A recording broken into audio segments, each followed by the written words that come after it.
আজকে তৈরি করে দেখাবো তালের বড়া বা তালের ফুলুরি। তালের বড়া তৈরি করতে গেলে দেখা যায় ভেতরটা শক্ত হয়ে যায় আর তেমন স্বাদ আসে না। আজকে যেমন তালের বড়া তৈরি করে দেখাচ্ছি, একদম পারফেক্ট তালের বড়া তৈরি হবে। ওপরটা হবে ক্রিপসি আর ভেতরটা জালিযুক্ত নরম তুলতুলে। 2-4 দিন রেখে খেলেও এটা একদমই শক্ত হবে না। কালারটাও কত সুন্দর এসেছে, দেখেই জিভে জল পড়ে যাবে। নমস্কার বন্ধুরা, শ্বশুর বৌমা রান্নাঘর অ্যান্ড ব্লগ চ্যানেলে সকলকে স্বাগত। তাহলে কি করে তৈরি করব সেটাই দেখে নেওয়া যাক। প্রথমেই নিয়েছি এখানে একটা কালো তাল। আর যখন বাজার থেকে তালটা কিনবেন অবশ্যই কালো তাল দেখে কেনার চেষ্টা করবেন।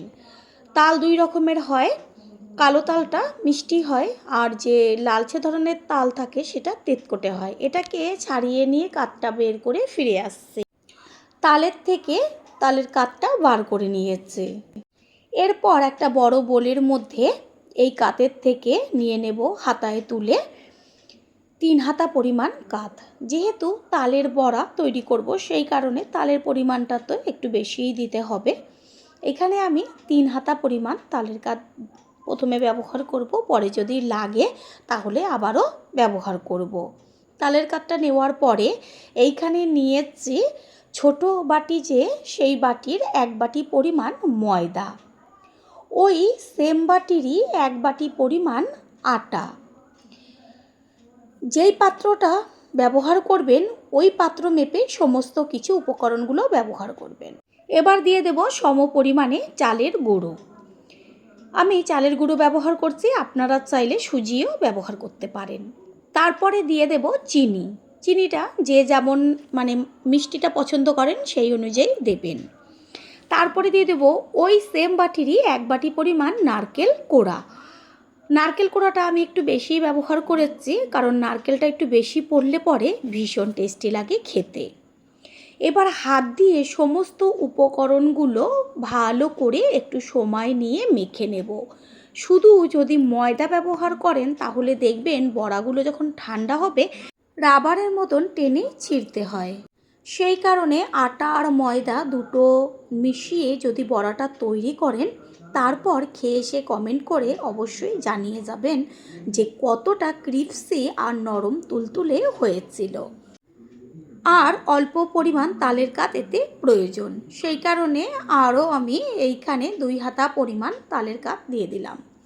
তারপর ভালো করে আবারও একটু সময় নিয়ে মেখে নেব।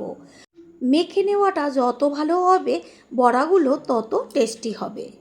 অবশ্যই পরিমাপগুলো ঠিক রাখবেন। ভালো করে মেখে নেওয়া হয়ে গেছে। এবার আমি হাতের মধ্যে তুলে একটুখানি দেখে নেব যে ব্যাটারটা ঠিক মতন তৈরি হলো কি না। সুন্দরভাবে নিচে বেশ গোল গোল হয়ে পড়ে যাচ্ছে, পারফেক্ট ব্যাটার তৈরি হয়ে গেছে।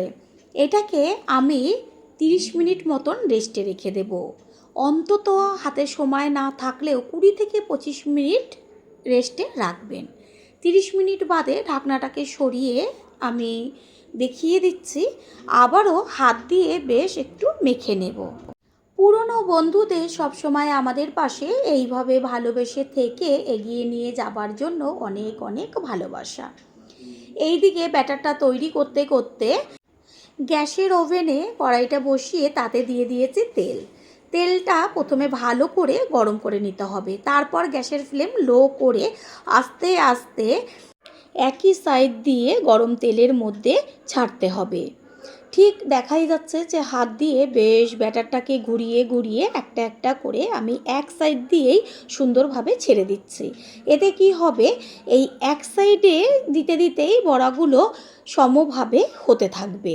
আর যদি চারদিক দিয়ে আলাদা আলাদাভাবে দিতে থাকি বা তেলের মধ্যে ছাড়তে থাকি, যেগুলো হয়ে যাবে তখন ঝাঁঝরি দিয়ে যখন নাড়া দেব ওই যে কাঁচাগুলো থাকবে সেটা কড়াইতে লেগে যাবে। সেই কারণে এক পাশ দিয়ে ছাড়লে পরে বেশ একভাবেই বড়াগুলো হতে থাকবে।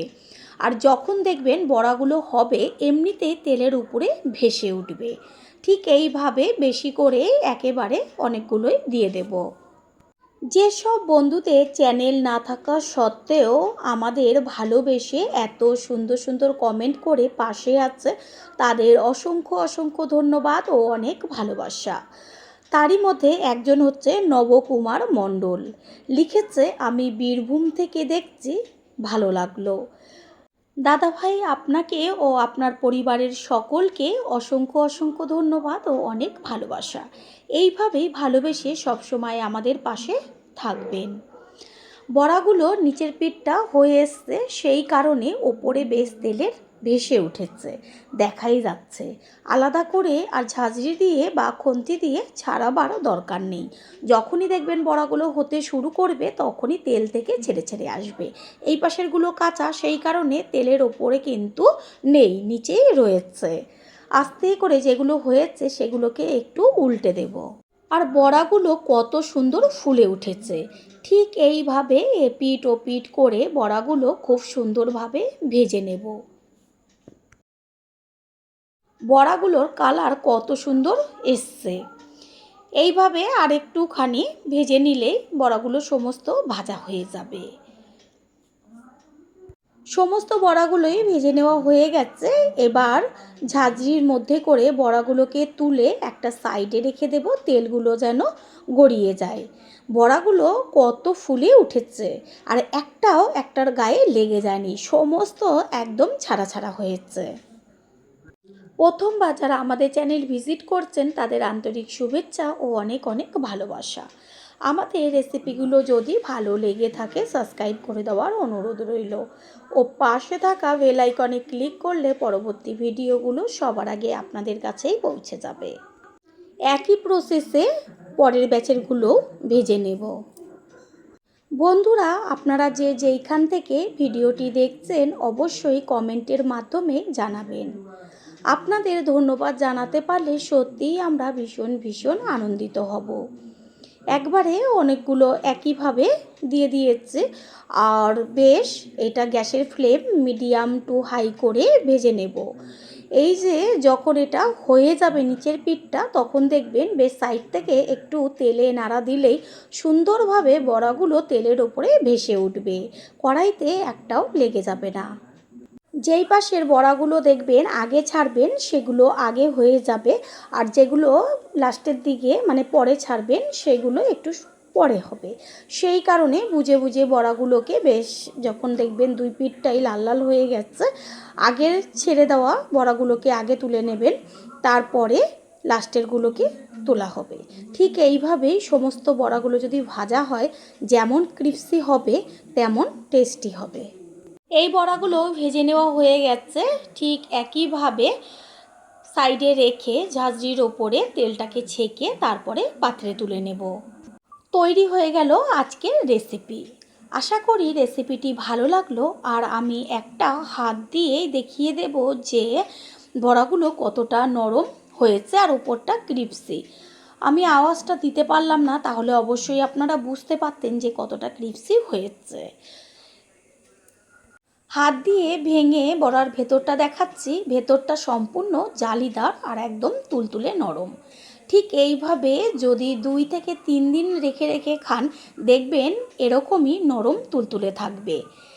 একবারের জন্য হলেও এই প্রসেসে তৈরি করে খেয়ে তারপর অবশ্যই জানিয়ে যাবেন।